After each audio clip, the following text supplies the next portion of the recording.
ગુજરાતની એક જાણીતી મોડેલ એક ધાર્મિક સંસ્થા સાથે જોડાયેલા વ્યક્તિ પર બેભાન કરી દુષ્કર્મ આચર્યું હોવાના ગંભીર આરોપો લગાવ્યા છે.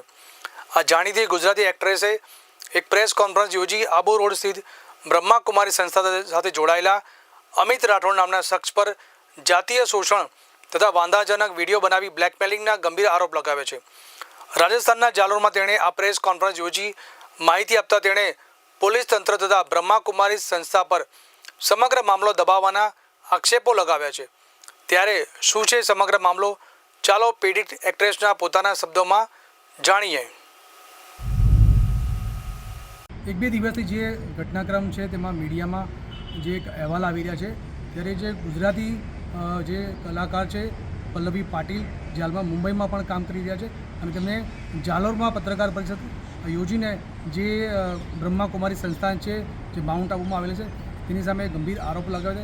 એક વ્યક્તિ સામે આરોપ લગાવ્યો છે. સમગ્ર મામલે આપણે વાત કરીશું. પલ્લવી પાટીલ આપણી સાથે છે. જી, શું કહેશો આપની સાથે જે ઘટના બની છે અને હાલમાં આપની શું માંગ છે? પેલા જે બી મને નશીલો પદાર્થ ખવડાવીને પ્રસાદમાં આ લોકોએ જે આ અમિત રાઠોડે જે બી કરેલું છે એની એને સજા મળે અને એને આ લોકો એવું કહે છે લોકોને કે એને બહાર કાઢી મૂક્યો છે, પણ એ અંદર જ છે. તો એ તપાસ તમે કરો, હે ને? અને એને બહાર કાઢો. અને બીજી વાત, આ લોકો જે મારા કેરેક્ટર પર જે ગંદી ગંદી ગાળો બોલે છે ને મને મારવાની ધમકી આપી, લિટરલી અહીં સુધી ચાકુ સુધી મૂકી દીધેલો, બરાબર? એટલે મારે બહાર આવી રીતે આવવું પડ્યું. એમ મારી નાખવાના તો પછી આવી રીતે જ મરીએ, બધાને ખબર તો પડે. નહીં તો કાલ ઉઠીને આ લોકોનો શું ભરોસો? અરે એ તો સાયકો છે, આ લોકો કહે જ છે કે એ તો ગોળીઓ ખાઈને મરી ગઈ, એ તો ફાંસી લઈને મરી ગઈ. આવા જ છે આ લોકો. સમગ્ર જે સંસ્થામાં આપ ક્યારે જોડાયા, આ ઘટના ક્યારે બની અને શું ઘટના બની હતી? હું 4 વર્ષથી જોડાયેલી છું આ સંસ્થામાં અને પેલું આવવા જવાનું થાય એ લોકોની ત્યાં. તો એ દરમિયાન જ અમિત રાઠોડ જોડે મુલાકાત થઈ. ઘટનાને 1-1.5 મહિના થઈ ગયા છે, કારણ કે આ લોકોએ મને બહુ બીવડાવી મૂકેલી. હું ઘરની બહાર નથી નીકળી શકતી. એટલા માટે જેવી તેવી રીતે પોતાના જીવને બચાવીને મેં હવે હમણાં થોડાક સમય પહેલાંની વાત છે કે આ લોકોનો જ કોઈ માણસ હતો. આ લોકો લિટરલી ગુંડા જેવા છે, લિટરલી. અને અહીંયા ચાકુ મૂકી દીધેલો, એટલે પછી મારે આ કરવું પડ્યું. બટ અને બહુ લિમિટની બહાર આ લોકોએ કરી નાખ્યું છે, એટલે મારે બહાર મેં કીધું આમ મેં મરવાનું જ છે તો કહીને જ મરીએ, છોડો, મેં કીધું એમ. પલ્લવીબેન, જે ખાસ અમિત રાઠોડ નામની વ્યક્તિ છે તે ત્યાં શું કામ કરે છે અને જે તમારી જોડે ઘટના બની ત્યારે શું બન્યું? તમને શું ખવડાવવામાં આવ્યું હતું? તમને શું વાત કરવામાં આવી હતી? આજે એમણે છે ને અમિત રાઠોડે મને પ્રસાદમાં જ કંઈ ભેળવીને ખવડાવી દીધું હતું અને એણે જ મને કીધું હતું કે હું કિચનમાં આવી રીતે જમવાનું, કિચનમાં બહુ મોટા પાયે હું કામ કરું છું, જ્ઞાન સરોવરમાં, આવી બધી વાતો કરી હતી. અને હું વીઆઈપીઓને બી હેન્ડલ કરું છું, એવી બધી એણે મને વાતો કરી હતી. મને એના વિશે કંઈ ખબર નથી અને મને જરૂર જ નથી. મારે શું એના વિશે જાણીને શું કરવું? એણે મને ફોલો કરી, મારા વિશે બધી જાણકારી એને હતી જ. એક્ટ્રેસ કીધા પછી કોઈને બી મોબાઈલમાં જ ખબર પડી જાય, સોશિયલ મીડિયામાં વધુ છે. પછી એ પાછળ પડ્યો, જાતે જ મારી પાછળ પડ્યો અને કોલ, મેસેજ. પછી એકવાર હું ગઈ ને ત્યાં તો ડાયરેક્ટ મારી સામે આવીને ઊભો થઈ ગયો ને કે આપ આએ મુझे બતાયા નહીં, તમે આવ્યા મને કીધું કેમ નહીં? મેં કીધું જો હું બધાને કહી ના શકું. મેં કીધું હું કોઈને જ કંઈ કહેતી નથી, ગમે ત્યારે આવું ને ગમે ત્યારે જાઉં. મેં કીધું મારા શિડ્યુલ પ્રમાણે. તો કંઈ વાંધો નહીં, હવે કંઈ વાંધો નહીં. હવે તો ખબર પડી ગઈ ને મને. તો પ્રસાદમાં કંઈક તો સોલિડ એને નશાવાળું કંઈ નાખેલું. અને એક થોડાક ટાઈમ તો વાત થઈ. પછી આ મેં ખાધું, પછી મેં 2.5 કલાક પછી હું જોઉં છું તો આમ 2-2.5 કલાક પછી મેં જોયું તો આ મારા બાજુમાં બેડ પર હતો. અને ખબર પડી જાય લેડીઝ તો એ મેં કીધું क्या आप यहाँ तो अभी तक मेरे इधर क्या कर रहे हो? मैंने बोला आप तो सुबह में आए थे ना. तो एक अरे नहीं नहीं नहीं आप आराम करो. मैं कहा नहीं कुछ आप यहाँ पे कब और मैं क्या कर रही थी, अब तक मैं क्या कर रही थी? तो કે નહીં નહીં તમે આરામ કરો, તમે આરામ કરો. મેં કીધું નહીં, મારું બોડી બહુ પેન થાય છે, તમે શું કર્યું છે મને સાચું સાચું કહો. તો કે તમે હમણાં મોડું બંધ રાખો ને ચપચાપ તમે સૂઈ જાઓ, હું સાંજે આવીને તમને મળું, બરાબર? પછી આ એટલે હું સમજી તો ગઈ. મને એવું કીધું ને કે મોઢું બંધ રાખજે હમણાં, બરાબર, નહીં તો બહુ ખરાબ થઈ જશે વાતાવરણ. હમણાં તું મોઢું બંધ રાખ, હું સાંજે આવીને તને મળું પાછો. તો મને લાગ્યું કે પાછું કંઈ કરે એના કરતાં હું ત્યાંથી નીકળી ગઈ. પછી નીકળી ગઈ તો પણ એને મને હું જ્યારે હું આ બધું પૂછ્યું ને, મને એક જ વાત એણે કીધી કે હું જ્યારે ફોન કરું, ફોન ઉપાડવો પડશે. હું વાઈફની જેમ ટ્રીટ કરીશ. હું જ્યારે મેસેજ કરું જવાબ આપવા પડશે.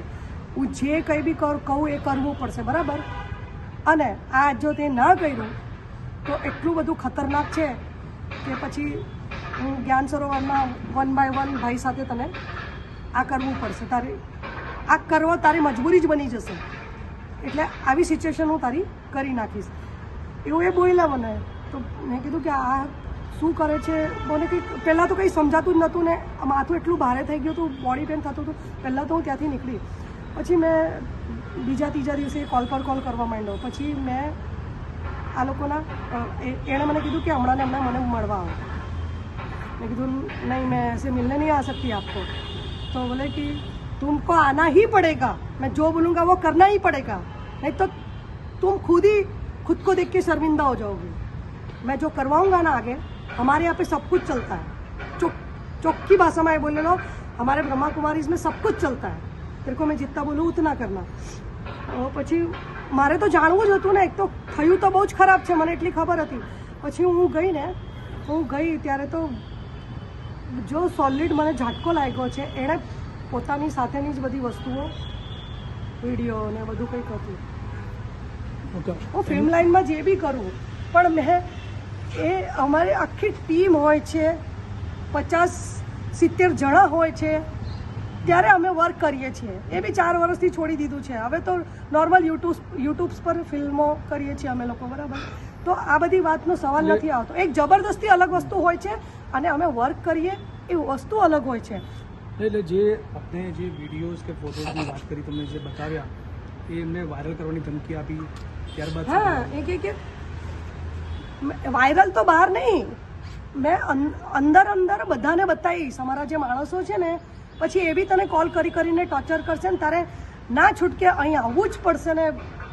જે મેં કર્યું ને એ તારી આમ મજબૂરી બની જ જશે, તારે કરવું જ પડશે. એ બહાર શું વાયરલ કરશે, એ તો આ લોકો. અને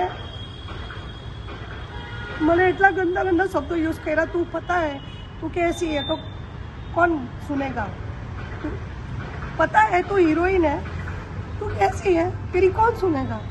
પછી મેં આ લોકોના મોટાને વાત કરી. આ બધી વાત મને ખબર પડી તો આ લોકોના મોટા કે તો દેખતે હમ ક્યાં હે. પછી આ લોકોનો જે ભાઈ છે એ લોકો જોડે એ લોકોને કંઈક થઈ હશે વાતચીત. તો પહેલાં એ શું કીધું કે નહીં, ઉસને મેરે કો ફસાયા હે. તો 40-42 વર્ષનો માણસ, હા, કે એક્ટ્રેસનું નામ નાખતા જ ખબર પડી જાય. એક્ટ્રેસ કોઈ બી આજે હું તમને ખબર પડશે કે આ એક્ટ્રેસ છે તો તમે શું કરશો, પહેલાં સોશિયલ મીડિયામાં સર્ચ મારશો. આણે મને ફસાવી. અચ્છા, આપને એક સવાલ છે કે જે તમારી સાથે જે ઘટના બની છે એ આપના મતલબ આપને કોઈ બેભાન અવસ્થામાં જે કૃત્ય કર્યું છે અને ત્યારબાદ જે આ સમગ્ર મામલે આપને ફસાવવા માટે તમે જે મેં બ્લેકમેલિંગ કરીને જે વિડીયો વાયરલ કરવાની વાત કરી, પણ આ જે સંસ્થા છે બ્રહ્માકુમારી સંસ્થા છે એ આખા વર્લ્ડ લેવલની સંસ્થા, એમાં આવા વ્યક્તિઓ અંદર છે તો શું આવી ઘટનાઓ બહાર નથી આવતી? તો તમે અત્યારે જે એમની સામે પડીને જે ન્યાય માટે માંગણી કરી રહ્યા છો, તો આપને પણ એવું નથી લાગતું કે આ સંસ્થાની બદનામી થઈ રહી છે, અથવા તમે જે વાત કરી રહ્યા છો એ ખરેખર એના માટે ન્યાય માટે તમે કઈ હદ સુધી લડવા માંગો છો? જો મારે પહેલી વસ્તુ તો મારે કોઈ લડાઈ વડાઈ કરવી નથી, બરાબર. મારે આ બધું મારું નામ નહીં ખરાબ થાય આ બધામાં, મને પ્રોબ્લેમ નહીં થાય, પણ મને મારવાની ધમકી આપી એટલે મારે આ બધું કરવું પડ્યું. અને આ લોકો ડાયરેક્ટ કહે છે કે અમારી તો બહુ વાતો આવે છે ને કોઈ અમારું કશું નહીં બગાડી શકતું ને બધા અમારા જ છે ને અમને તેમને લિટરલી એટલા ગંદી ગાળો બોલે. અમે બહારના લોકો છીએ, અમે રંગીન કપડામાં રહીએ છીએ, અમે બધું કામ કરીએ છીએ, બરાબર. પણ તમે તો ત્યાં વ્હાઈટ પહેરીને બેઠા છો ને, તો તમે ભગવાનનો મિસયુઝ કરો છો. હે, एक तो लोगों ने बताओ कि हम तो बहुत पवित्र है, हमको तो पता ही नहीं था ये ऐसे काम करती है, ऐसे वीडियो करती है. पहला ज मैं कीधु कि एक्ट्रेस डालने के बाद ही पता चल जाता है कि भाई इसने क्या क्या काम किया है। इन लोग को दूसरों को पैसों के लिए फंसाते हैं। मुझे कोई पैसों के लिए किसी को फंसाने की जरूरत नहीं है। હવે જે આ ઘટના આખી બની છે મીડિયામાં પણ આવી છે, તમે અલગ અલગ માધ્યમો મૂકી રહ્યા છો, તમારે ખાસ કયા પ્રકારની તમારી જે ન્યાયની માંગણી છે અને તમે હવે કઈ રીતે તમે પોતાને સુરક્ષિત જે રાખવા માટે ઈચ્છી રહ્યા છો? મને નહીં ખબર, કદાચ આ લોકો મને મારી બી નાખશે, મને એવું લાગે છે। હવે આ લોકો એટલું જૂઠું બોલે છે કે અમે તો એને કાઢી મૂક્યો, એ માણસ ત્યાં જ છે। અને બીજી વસ્તુ, ઘણા બધા લોકો સાથે ઘણું બધું થયેલું છે, પણ હમણાં જ મેં કંઈક એક કિસ્સો બી સાંભળ્યો હતો। એક ચંદીગઢનો એક કિસ્સો છે, શ્વેતા નામની વિધવા છોકરી જોડે કંઈક કોઈ ભાઈનું લફડું હતું, તો આ લોકોએ 15 લાખ આપીને એ છોકરી કેસ કરી દીધેલો, આ લોકોએ 15 લાખ આપીને વાત દબાઈ, બરાબર। અને મારે તો એવું કશું છે નહીં, મારે આ લોકોના પૈસા જોઈતા નથી મારે। અને આવા માણસ જોડે એ હવે ઊભો બી રહેશે તો માર ખાશે। કોણ આ કેટલો ખરાબ કરી નાખ્યું એને? તે કર્યું તો કર્યું, જે भी કર્યું તે धमकी આપીને મને કહે કે मैं वीडियो कॉल करूँगा उठाना पड़ेगा, मैं मैसेज करूँगा उसका आंसर देना पड़ेगा। मुझे अगर थोड़ा भी लगा कि आप मुझे सही से जवाब नहीं दे रहे हो तो फिर देखो फिर मैं क्या करता हूँ।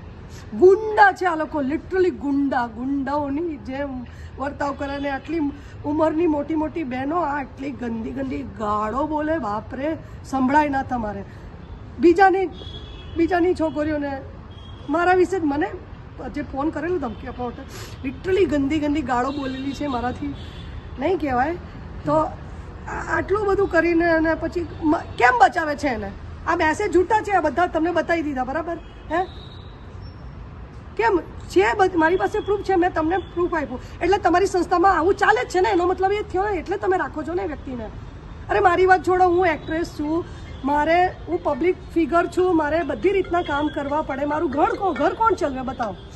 હા, એટલે તમારી પર એક આજે આ સંસ્થા આટલી મોટી છે, તો જે વર્લ્ડ લેવલે આ સંસ્થા કામ કરી રહી છે, એટલે એવા પણ આરોપ લાગી રહ્યા છે કે તમે આ એક પોતાનો પ્રચાર કરવા માટે આ એક ખોટી માહિતી આપી રહ્યા છો। એ નોર્મલ છોકરી હોય ને એને આ બધા પ્રચાર કરવાની જરૂર પડે। મારા ઓલરેડી લાખોમાં ફોલોઅર્સ છે, મને આ બધું કરવાની કોઈ જરૂર જ નથી। મેં પહેલાં જ કીધું ના, મેં એક દિવસમાં 1 લાખ રૂપિયા કમાવું, મને નહીં આ લોકો પૈસા લેવા દેવા, નહીં કોઈ લેવા દેવા નહીં, પણ મને ધમકી એટલી બધી, મેં 1.5 મહિનાથી બહાર નથી નીકળી ભાઈ, 1.5 મહિનાથી મેં બહાર નથી નીકળી।